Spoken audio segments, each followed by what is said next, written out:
દુનિયાભરમાં HMPV વાયરસનો કહેર વરસાવી રહ્યો છે. વાયરસને કહેરને લઈ તકેદારીના પગલાં અત્યારથી જ સરથાણા ઝૂમાં વાઘ, સિંહ અને દીપડાના પિંજરામાં સતત સેનેટાઇઝ કરવામાં આવી રહ્યું છે.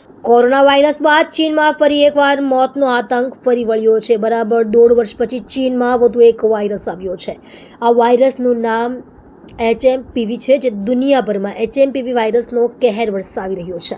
વાયરસના કહેરને લઈ તકેદારીના પગલાં અત્યારથી સરથાણા ઝૂમાં વાઘ, સિંહ અને દીપડાના પિંજરામાં સતત સેનેટાઇઝ કરવામાં આવી રહ્યું છે. તો નાગપુરમાં એવિયન ફ્લૂ H5N1 ના વાયરસને કારણે 3 વાઘ અને 1 દીપડાનું મોત નીપજ્યું છે. સેન્ટ્રલ ઝૂ ઓથોરિટી દ્વારા એડવાઇઝરી જાહેર કરવામાં આવી છે. હિંસક પ્રાણીમાં કોઈ પણ લક્ષણ દેખાય તાત્કાલિક પગલાં ભરવા સૂચના અપાઈ હતી.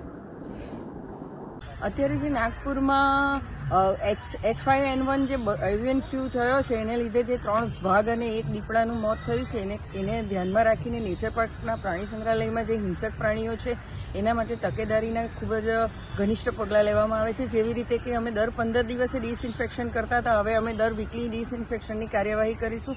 ઉપરાંત એ લોકોની હેલ્થમાં જરા પણ ફેરફાર નોંધાશે તો તાત્કાલિક જ એમને સારવાર કે એનું જે હોય તેની અભિપ્રાય લેવામાં આવશે. આ વાયરસ કેટલો ગંભીર છે, કારણ કે 5 જાનવરોના મોત થયા.